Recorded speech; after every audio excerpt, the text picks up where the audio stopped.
हमारे चैनल को सब्सक्राइब करें और बेल आइकन दबाएं।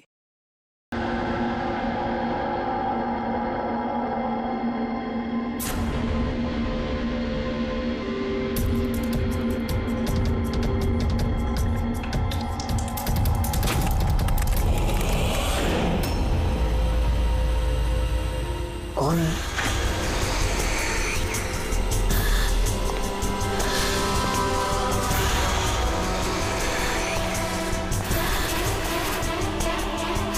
कोई है?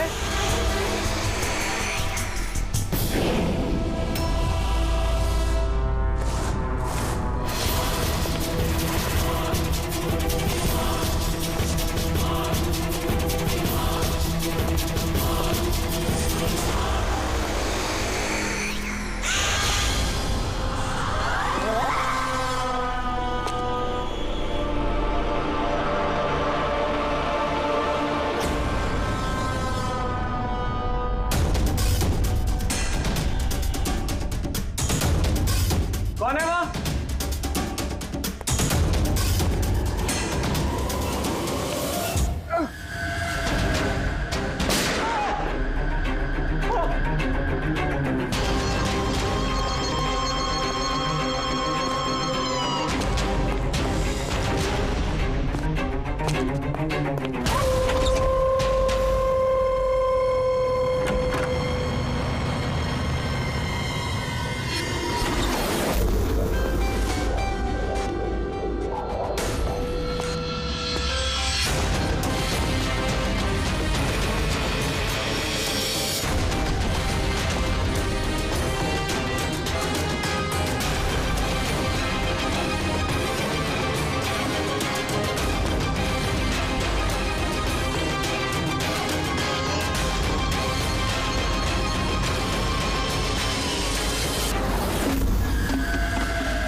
पैर पे भी गोली मारी है, हाथ पे भी।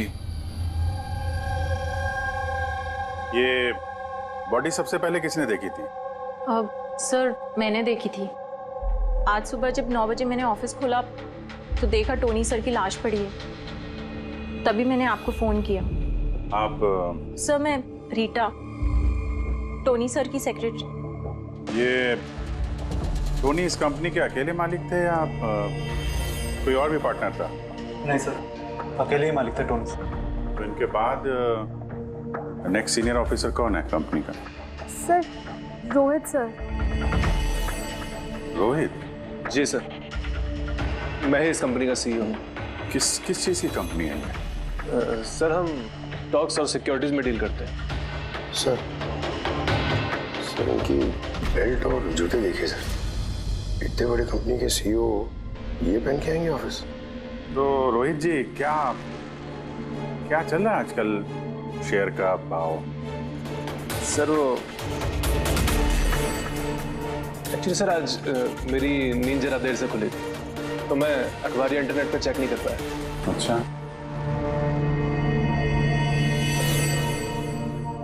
तो आपकी कंपनी का कौन सा अच्छा स्टॉक है जो बढ़िया परफॉर्म कर रहा हो? उसके बारे में कुछ बताइए। क्या नाम है उसका? सर वो याद नहीं आ रहा सर। तो आप लोग बताइए स्टॉक के बारे में। एक भी स्टॉक का नाम बताइए आप लोग।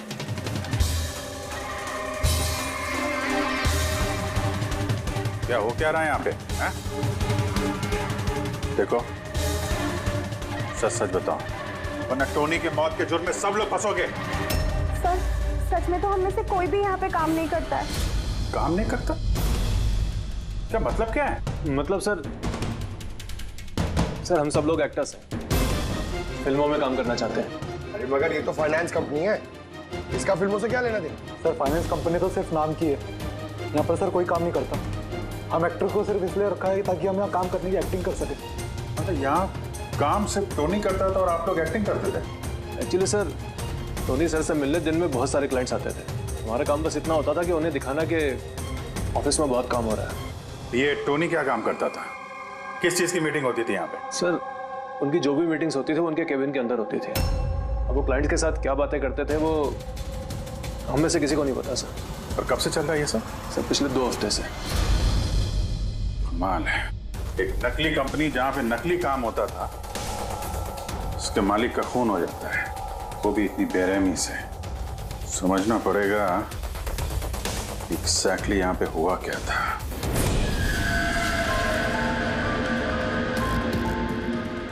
यहाँ पे टोनी को पहली गोली लगी है। अगर उसे गोली यहाँ लगी है तो वहां उसे भाग जाना चाहिए था। वो तो एग्जिट है, वो वापस ऑफिस के अंदर क्यों गया? शायद खूनी इस तरफ होगा, बचने के लिए इधर भागा होगा। ये हैंडल पे भी खून है। वहां से अंदर आया और फिर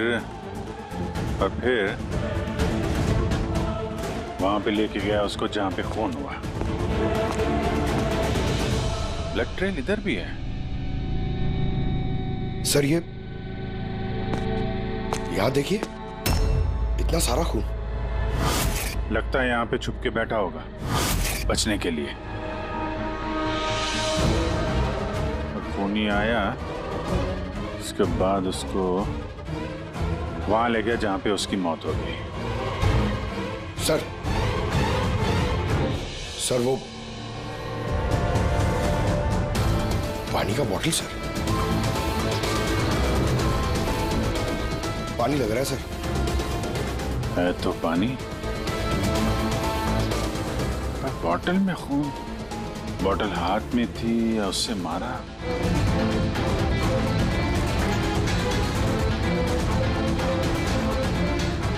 यहाँ तो खून है नहीं, खून तो वहां है, तो इसका मतलब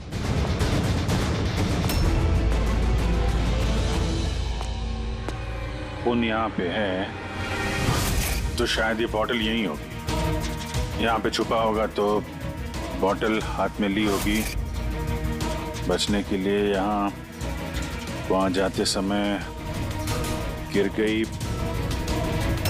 यहाँ पे भी खून।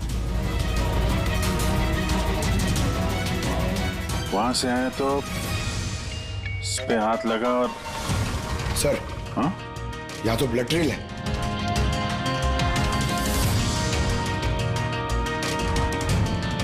यहाँ पे क्या कर रहा था?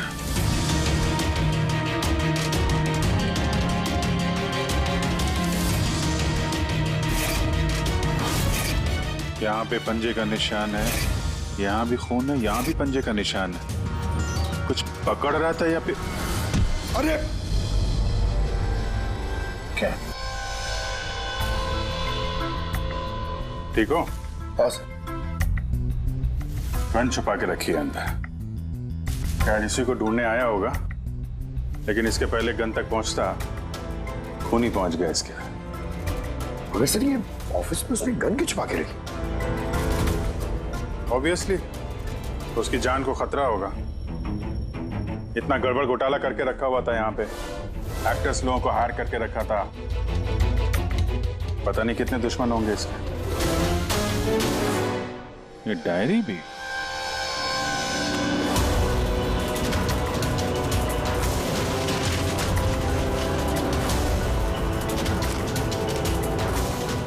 कुछ कोड जैसे लग रहा है ना सर।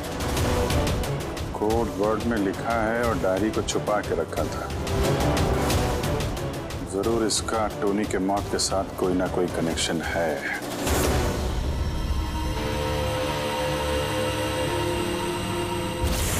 ये इसका बॉडी स्कैन चेक किया तुमने? वैसे स्कैन देखा मैंने, बाकी सब कुछ ठीक है। सिर्फ इसके एब्डोमेन में मुझे कुछ अजीब सी गोल गोल सी चीज नजर आ रही है। समझ में नहीं आ रहा क्या है। चलो देखें क्या। ये देखिए सर, ये जो गोल गोल सी चीज है ना तारिका, ये मेटेलिक चीज है कोई, something metallic. Metallic like coin जैसी? एब्सोल्युटली। लेकिन ये इसके एब्डोमेन में आई कैसे? एक काम करते हैं, इसके पोस्टमार्टम से ही पता लगेगा आखिर ये चीज है क्या। यार सोलंकी, टोनी के पेट में से ये 5 सिक्के निकले? बॉस, मैंने इन सिक्कों के बारे में पता लगाया। ये सिक्के किसी भी देश की ऑफिशियल करेंसी नहीं है। मगर सर, कोई अपनी मर्जी से ये सिक्के क्यों खाएगा? शायद खूनी ने टॉर्चर करने के इरादे से टोनी को मजबूर किया होगा ये सिक्के निकलने के लिए। कोई ना कोई कनेक्शन तो है इस सिक्कों का इस केस के साथ। ये जो टोनी के नकली एम्प्लॉइज हैं, इनसे पूछते हैं। तो बताइए, आप में से किसने ये कॉइन्स देखे टोनी के पास? नहीं सर, किसी ने नहीं। सर याद कीजिए, जोर डालिए अपने दिमाग पर, बताइए। टोनी का खून किसने किया? आप दोनों कौन? मैं दीनानाथ और ये शेखर। मैंने यहाँ फोन किया था। ऑफिस जाकर पता चला कि टोनी का खून हो गया। आप लोग कैसे जानते हैं टोनी को? मैं उससे सेट कॉइन्स खरीदता था। Set coins? ये है क्या एग्जैक्टली? सेटकॉइन एक ऑनलाइन करेंसी है। इसका व्यापार ऑनलाइन यानी इंटरनेट पे होता है। जैसे गोल्ड में और शेयर मार्केट में लोग इन्वेस्ट करते हैं, वैसे इसमें भी करते हैं। बस अंतर यह है कि ये फिजिकल फॉर्म में नहीं होता, गोल्ड कॉइन की तरह, है ना? नहीं सर, होता है ना, जैसे गोल्ड कॉइन होता है ना, वैसे ये कॉइन भी बाजार में मिलता है। टोनी उन चुनिंदा लोगों में से था जो इनका व्यापार करता था। एक मिनट दीनानाथ जी, क्या ऐसी कॉइन्स आपने खरीदी थी टोनी से? हाँ सर, मैंने ऐसे ही 10 कॉइन्स खरीदे थे और एक कॉइन की कीमत 3 लाख रुपए थी। ये देखिए। माय गॉड, ये तो ठीक वैसे ही है सर। सर, आप लोगों को तो अंदाजा भी नहीं होगा कि ये कॉइन्स खरीद के कितने लोग करोड़पति बन चुके हैं। इनकी कीमत भी दुगनी हो चुकी है। मैं तो और भी खरीदना चाहता था, शेखर को बुलाया था ताकि ये भी इन्वेस्ट करे। दीनानाथ जी, आपके साथ धोखा हुआ है। जी हाँ, ये जो सेट कॉइन्स है ना, ये इंटरनेट करेंसी, ये सोने के सिक्कों की तरह बाजार में नहीं मिलती। आपके साथ झूठ बोला टोनी ने। मेरे सारे पैसे डूब गए, इन कॉइन्स की कोई कीमत नहीं रही। दीनानाथ जी, इस टोनी की जैसे 420 दुनिया में बहुत है जो खुद के फायदे के लिए आप जैसे लोगों को फंसाते हैं। काश अपने पैसे इन्वेस्ट करने से पहले आपने थोड़ी जांच पड़ताल की होती। अच्छा, वो मैंने पैसे इन्वेस्ट किए, वरना मैं भी लूट जाता। अब मेरी बेटी की शादी कैसे होगी? मैंने अपनी सारी जमा पूंजी इसमें लगा दी, अपने प्रोविडेंट फंड्स के पैसे भी। सर, लगता है टोनी ने जानबूझ के थोड़े ज्यादा उम्र वालों को ही अपना निशाना बनाया है। उन्हें टेक्नोलॉजी और इंटरनेट के बारे में ज्यादा जानकारी होती नहीं है। हाँ सर। सर, कहीं ऐसा तो नहीं कि जिन जिन लोगों को टोनी ने धोखा दिया है उनमें से किसी ने टोनी का खून कर दिया? हो सकता है दया, बिल्कुल हो सकता है। टोनी के इस खूनी तक पहुंचने के लिए हमें पहले ये पता लगाना चाहिए कि टोनी ने कितने सारे लोगों को ये सेट कॉइन्स को लेकर फंसाया है।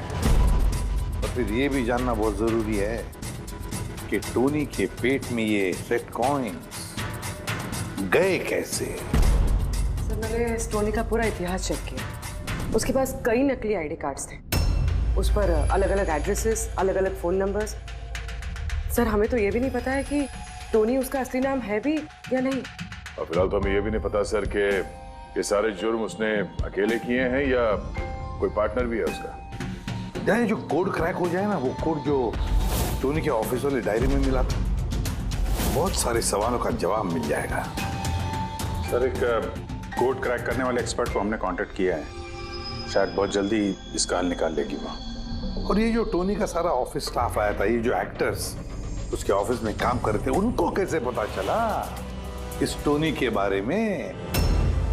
सर, एक अशोक नाम का कास्टिंग डायरेक्टर है, उसी ने ये सारे एक्टर्स भेजे थे टोनी के ऑफिस में। बस तो मिल लो इस अशोक से, मिल लो। सर कॉमेडी, रोमांस, हर इमोशन एकदम कूट कूट कर भरा है उसमें। क्या नहीं चलेगा? अच्छा ठीक है सर, मुझे थोड़ा टाइम दीजिए, मैं भी भेजता हूँ। ठीक है सर, ठीक है। अरे अशोक जी, मेरी फोटो भेज दीजिए ना। एक्शन, कॉमेडी, रोमांस, सब में नंबर 1 हूं मैं। देखो भाई, तुम हीरो तो बन नहीं सकते, एक कॉमेडियन का रोल है, करोगे? कॉमेडी? और हाँ, तुम्हारे चेहरे में मुझे एक कशिश दिखती है। एक आर्ट फिल्म के लिए मेरी बात चल रही है, तुम एक काम करो, एक ऑडिशन दे दो उसके लिए। अच्छा, क्या रोल क्या है? रोल एक पुलिस वाले का है। अरे ये तो मेरे बाएं हाथ का खेल है। पुलिस वाले का रोल करने का तो बड़ा एक्सपीरियंस है मुझे। एक्सपीरियंस है पुलिस वाले के रोल का? अरे रोज ही पुलिस वाले का रोल करते हैं। आप ये देखिए, ये सीआईडी असली है क्या? असली है, और जिस जेल में तुझे लेके जाएंगे ना, वो भी असली है। जेल? अब बजी दिमाग की घंटी। नहीं, कौन है ये? कौन है ये? हा? इसको एक्टर सप्लाई किए थे ना तूने ऑफिस में काम करने की, एक्टिंग करने के लिए, भूल गया तू? सर आपको जरूर कोई गलतफहमी हुई है। देख, सीआईडी के सामने एक्टिंग करेगा ना तो बहुत भारी पड़ेगा तुझे। यही 11 एक्टर भेजे थे ना तुमने टोनी के पास? हाँ याद आया, भेजा था मैंने, लेकिन सर काम करने की, एक्टिंग के लिए नहीं भेजे थे, बल्कि टोनी ने मुझसे ये कहा था कि वो एक शॉर्ट फिल्म बना रहा है और उसको कुछ स्ट्रगलिंग एक्टर चाहिए। जो एक्टर तूने भेजे थे ना, उसका इस्तेमाल करके उसने बहुत बड़े घपले किए हैं। सर ये बात मुझे कैसे पता चलेगी? सर पूरे 12 में से किसी भी एक्टर ने मुझे ये बात नहीं बताई सर। 12? सर उसके ऑफिस में तो 11 लोग थे, ये 12वां कहां से आ गया? अच्छा, वो जो एक्टर भेजे थे उनकी लिस्ट दिखाना जरा। जी सर।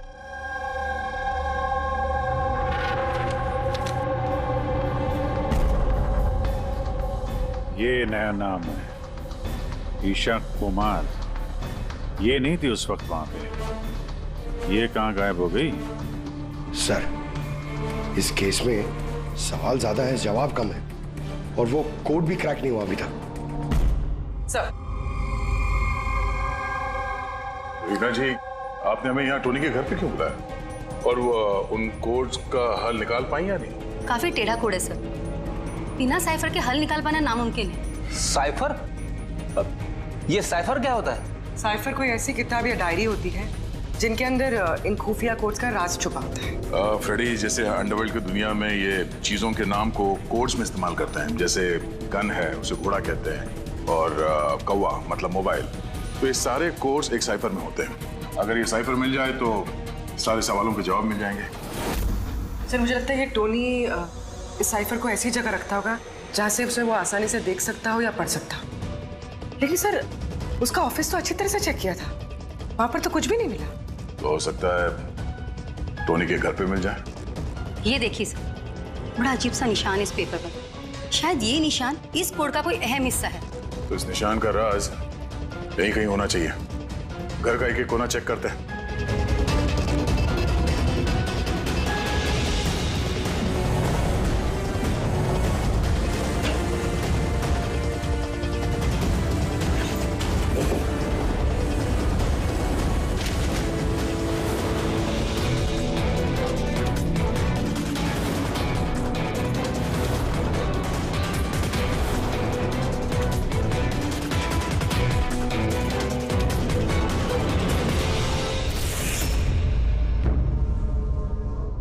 जी, ये देखिए, इस किताब में भी ठीक वैसा ही निशान है।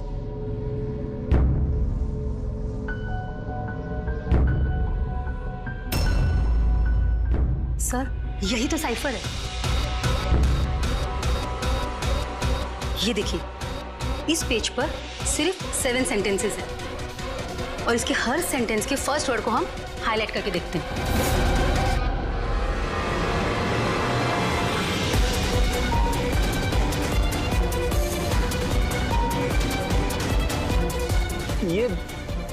सीजर का क्या होता है?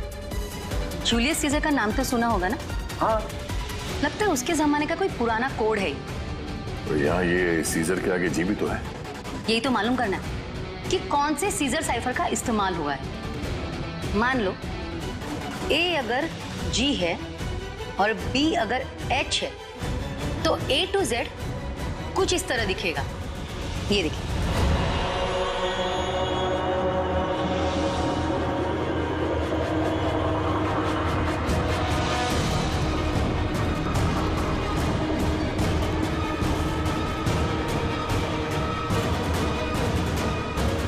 ये हो गया। अब हम इसे फॉलो करके देखते हैं कि हमारा कोड का मतलब क्या है। और हमारा पहला कोड है SUNGTQASGX-10। अब हम इसे मैच करके देखते हैं। SMUONHAN।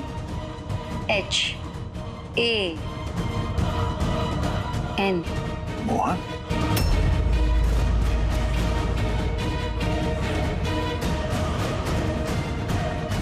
आपके पहले कोड का मतलब है मोहन कुमार 10। सर, इस मोहन कुमार नाम का तो कोई आदमी है ही नहीं इस केस में। अगर है ना तो ढूंढना पड़ेगा। ये बाकी के सारे जो कोड हैं उनको भी डिकोड करते हैं। प्लीज कुणाल, तुम समझने की कोशिश करो। मैं पंकज से बहुत प्यार करती हूँ। प्लीज तुम मेरे और पंकज के बीच कभी मत आना। सच? तुम मुझसे इतना प्यार करती हो? Cut cut cut. कौन हो आप लोग? बीच में आगे पूरा शॉट खराब कर दिए। एक मिनट। आप लोग शॉट बाद में लीजिएगा, हमें ईशा जी से कुछ बात करनी है। सीआईडी मुझसे? प्लीज चलिए आप लोग प्लीज। ये फोटोग्राफ देखिए। टोनी, इसे पहचान दिया आप? इसका खून हो गया। क्या? मगर कैसे? ज्यादा ओवर एक्टिंग करने की जरूरत नहीं है, कैमरा ऑफ है। तुम बताओ कैसे खून हुआ इसका? मैं कैसे बता सकती हूँ आपको इसका खून कैसे हुआ? जिस वक्त इसका खून हुआ सारे नकली एम्प्लॉय उसके ऑफिस में थे, सिवाय तुम्हारे। कहाँ थी तुम? नकली एम्प्लॉय? कौन से नकली एम्प्लॉय?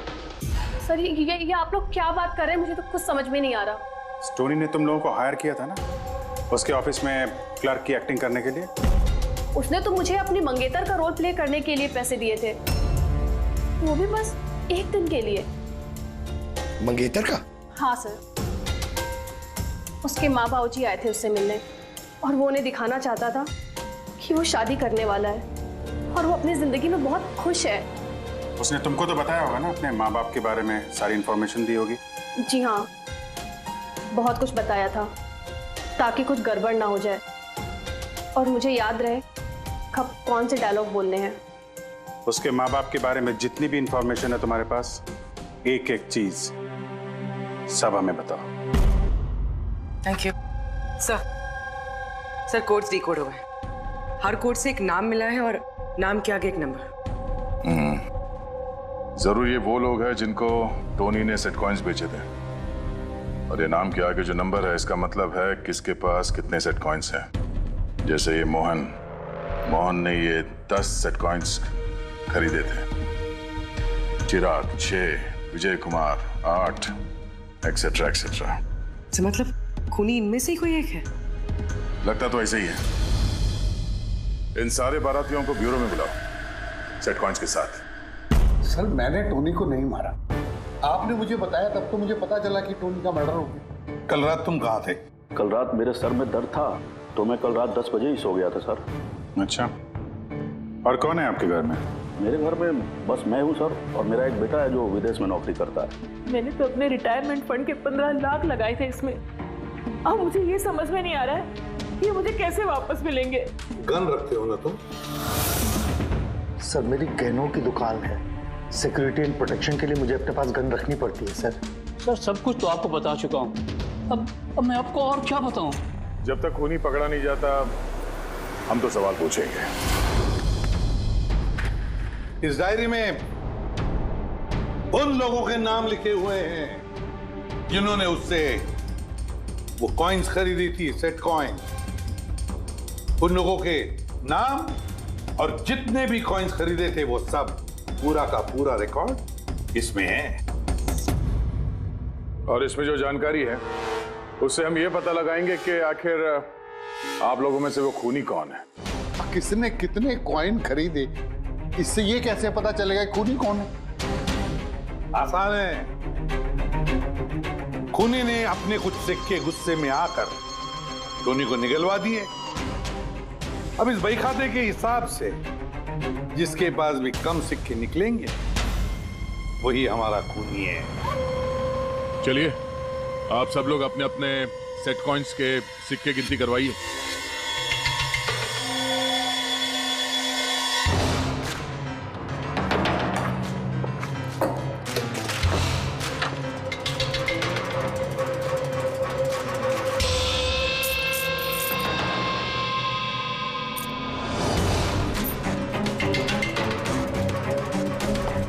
सर, सारे के सारे कॉइन्स हैं, एक भी कम नहीं।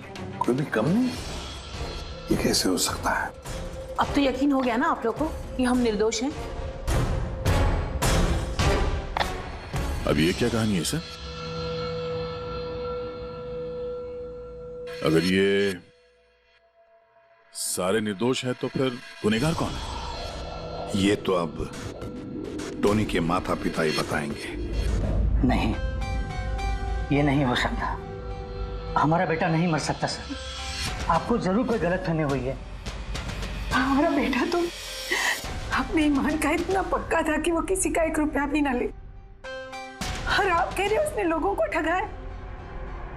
मैं जानता हूं ये किसी भी माँ बाप के लिए सुनना आसान नहीं है, पर क्या टोनी की किसी के साथ कोई दुश्मनी थी? हाल फिलहाल में कोई लड़ाई झगड़ा हुआ हो? कैसा झगड़ा सर? वो तो इतना बिजी रहता था कि उसे हमसे मिलने का भी समय नहीं होता था। 3-3, 4-4 महीने बाद घर आता था वो।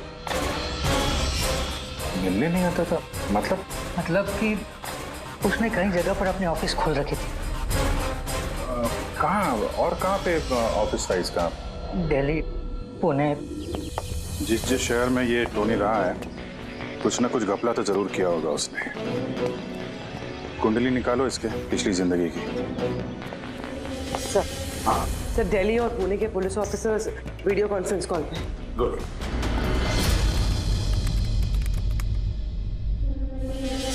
सर, इस स्केच को देखिए सर। टोनी से इसकी शक्ल मिलती है। इस आदमी के खिलाफ 2 साल पहले यहाँ दिल्ली में FIR दर्ज हुई थी। कई लोगों के साथ में चिट फंड में इसने घोटाला किया था, लेकिन सर इसका नाम टोनी नहीं बल्कि अमर है। सर, यहाँ पर उसका नाम प्रशांत था। पिरामिड स्कीम के नाम पर उसने लोगों को बड़े बड़े सपने दिखाए और कई लोगों के पैसे खा गया। बहुत लोगों ने उसके खिलाफ कंप्लेंट भी दर्ज की है। सारे शहरों में यही कारनामा किया सर इसने। एक शहर से बेईमानी का पैसा इकट्ठा करके दूसरे शहर को रवाना हो गया किसी और को टोपी पहनाने। इसका मतलब है इस टोनी के दुश्मन सिर्फ इसी शहर में नहीं बाकी शहरों में भी हैं। तो खूनी में से कोई हो सकता है।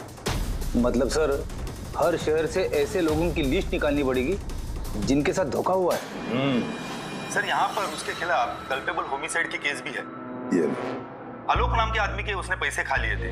वो सदमा वो आदमी बर्दाश्त नहीं कर पाया, इसलिए उसने सुसाइड किया। तो टोनी को मारने का सबसे बड़ा मोटिव तो आलोक के किसी करीबी के पास है। ना तो उसने सिर्फ पैसा खोया बल्कि अपने किसी करीबी को भी खोया है। हाँ, आलोक, पुणे।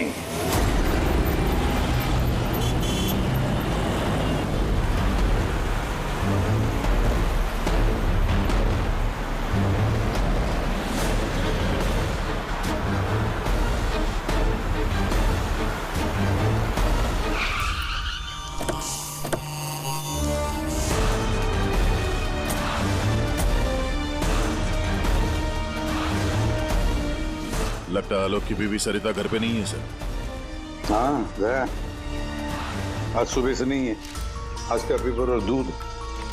पंकज सर, जाके जरा पड़ोसियों से पूछताछ करो। Excuse me. जी, मैं ऑफिसर पंकज हूँ, CID मुंबई से। हेलो सर, मैं पूनम। हेलो, ये सरिता यहाँ रहती हैं?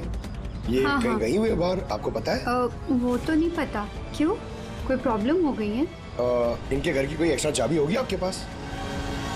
सर, हाँ, ये पूनम जी है, सरिता की नेबर।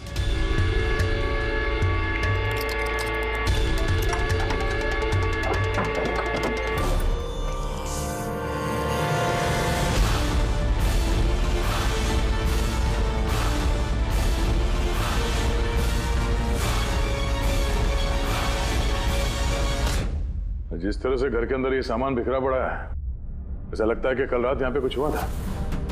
हुआ तो था जरूर दया, कुछ न कुछ तो हुआ था। ये देखो, खून के निशान, ऐसे लग रहा है जैसे किसी को घसीट के यहां से ले जाया गया। सर, कहीं किसी ने सरिता का किडनैप तो नहीं कर लिया? पूनम? हाँ सर। सरिता को आखिरी बार कब देखा था तुमने? सर, रात के 2 बजे जब मैं नाइट शिफ्ट से घर वापस आई।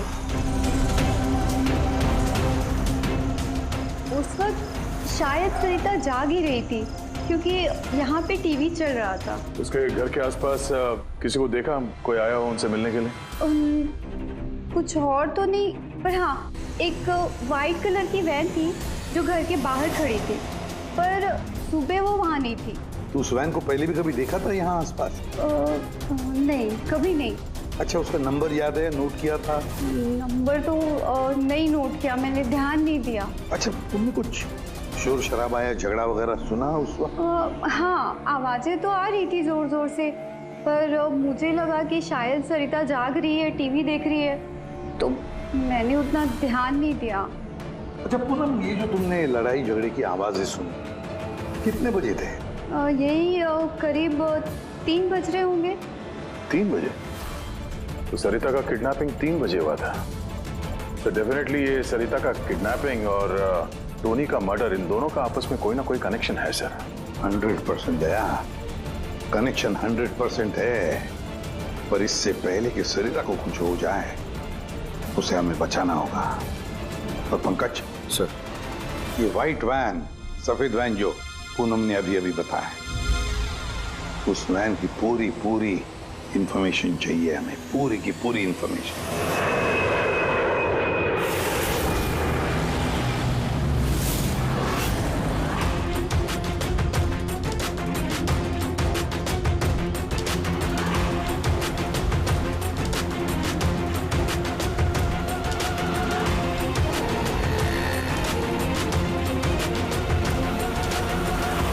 सर, यही रास्ते से वो व्हाइट वैन क्रॉस हुई थी। ये रास्ता तो आगे हाईवे नंबर 15 से जाके मिलता है।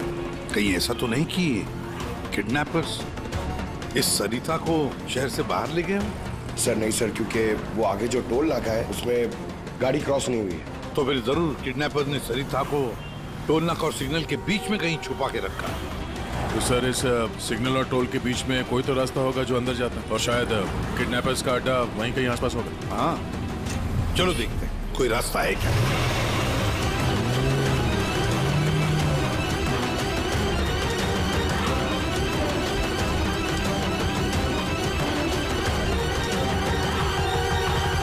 सर, ये एक रास्ता है जो अंदर जाता है। चलो चलो देखते हैं।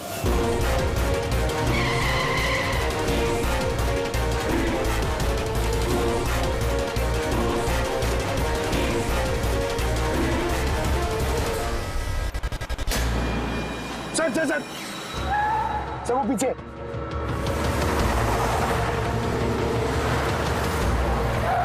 ये देखिए सर।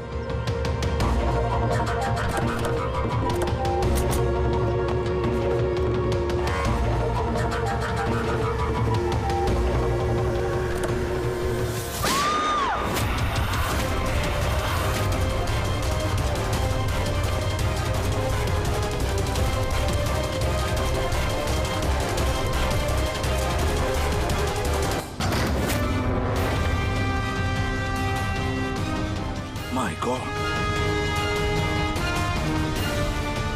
सरिता। सर अंदर कोई नहीं है। देखो सर, लगता है खूनी गाड़ी लेके बाहर। मैं देखता हूँ सर।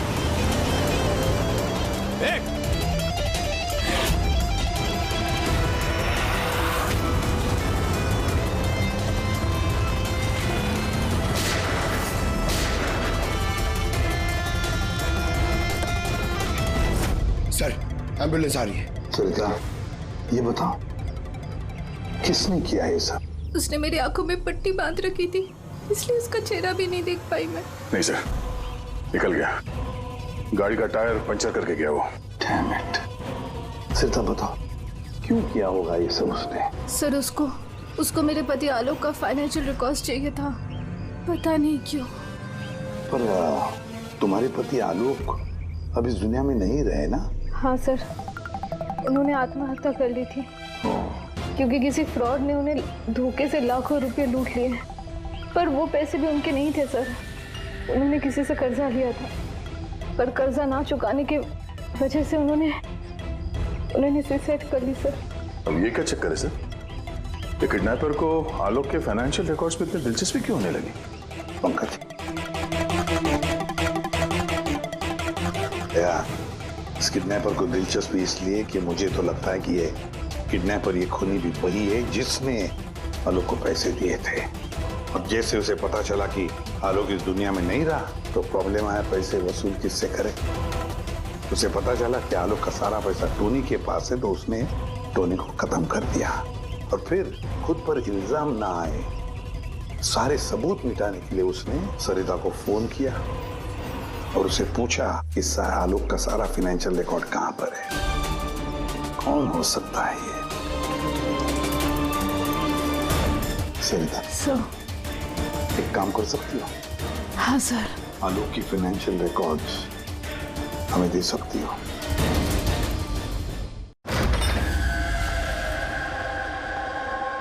माय गॉड,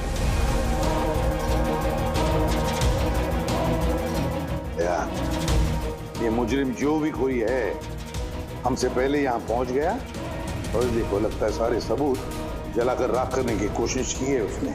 बस सर उस कंप्यूटर के साथ कुछ करना दिया हो इसमें आलोक के फाइनेंशियल रिकॉर्ड्स हैं। तो मैं देखो जरा कोई कंप्यूटर या लैपटॉप वगैरह मिलता है क्या? सर, हाँ लैपटॉप मिल गया। वंडरफुल। सर, आलोक फाइनेंशियल फाइल्स। गुड। अब इसकी फाइल ओपन करने की कोशिश करो, जरूर उसमें उसके कर्जदारों की लिस्ट मिलेगी हमें। खुल गया सर। इससे तो कई सारे लोगों से कर्जा लिया है सर, और सबसे ज्यादा कर्जा दिया है इस शेखर ने। शेखर? कहीं वही शेखर तो नहीं जो दीनानाथ के साथ हमसे मिलने आया था? नहीं दीनानाथ, ये शेखर। हाँ सर वही है। तो दया, इस शेखर का पिंजरे में जाने का वक्त आ गया। वो सफेद वैन तो मिल गई सर, पर शेखर का अभी तक कुछ पता नहीं चल पाया। सर शेखर भले ही खून करके भाग गया हो लेकिन ज्यादा दूर नहीं जा पाएगा। फिर भी कुछ ना कुछ तो गड़बड़ जरूर है इस केस में, पता नहीं क्यों लेकिन सही नहीं लग रहा है मुझे। क्या हुआ सर, आपको कुछ और लग रहा है क्या?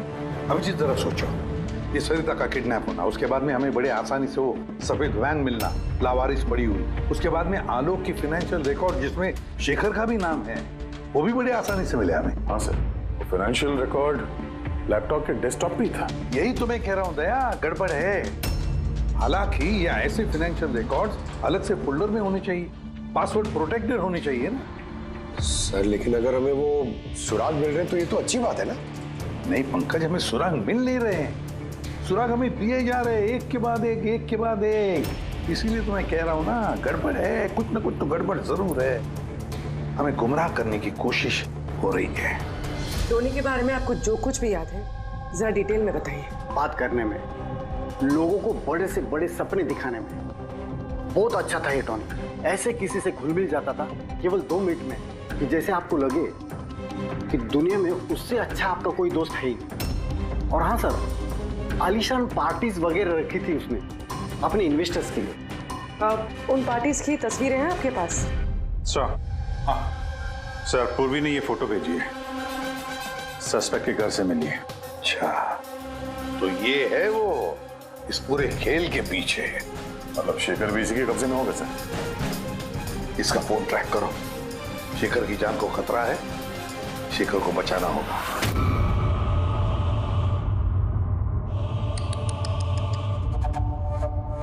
अब तो तुम्हें भगवान भी नहीं बचा सकता शेखर। सीआईडी को सारे सबूत तुम्हारे खिलाफ मिले हैं, तो ये ट्रिगर दबाकर तुझे बस मार डालूंगी और उन सबको लगेगा कि तू देश छोड़ के भाग गया। नहीं, ऐसा मत करो प्लीज, मत मारो मुझे। मैं वाकई देश छोड़ के चले जाऊंगा। आपके बारे में मैं किसी को नहीं बताऊंगा। I promise. अरे शेखर, तुम समझ नहीं रहे हो, तुमने मेरा चेहरा देख लिया है। अब मैं तुम्हें छोड़ने की बेवकूफी तो करूंगी नहीं, इसलिए तुम्हें मरना पड़ेगा। मत मारो मुझे प्लीज, मत। कोई है? प्लीज बचाओ मुझे, बचाओ मुझे, कोई है? मुझे बांध के रखा यहाँ। बचाओ।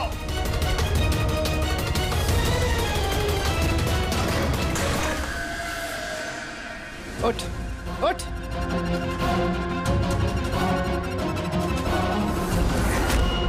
सर, मैं रीटा, टोनी सर की सेक्रेटरी। तुम्हारा चेहरा तो हमने भी देख लिया था मिस रीटा। मैंने तो कोई सबूत, कोई गवाह कुछ नहीं छोड़ा था। आपको कैसे पता चला? इस फोटो के जरिए। तुमने हमसे कहा था कि तुम टोनी को पिछले 2 हफ्ते से जानती हो, तो फिर 2 साल पुराने इस फोटो में तुम क्या कर रही हो? ये बहुत कुछ कह गया।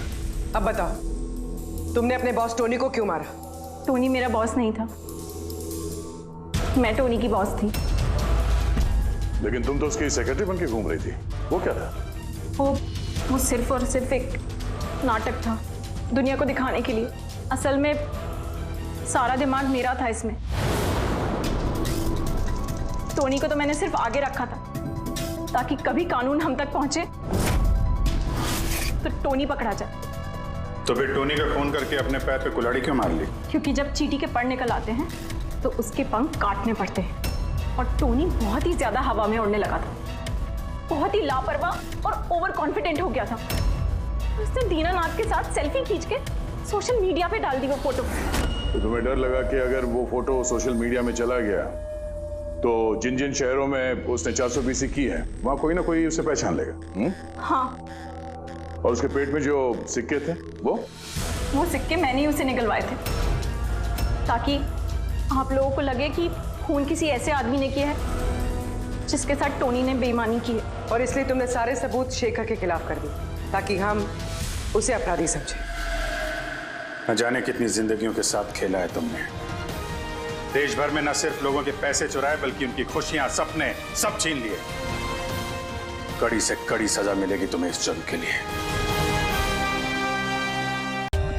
For more updates, subscribe to our channel, click the show links and enjoy watching the videos.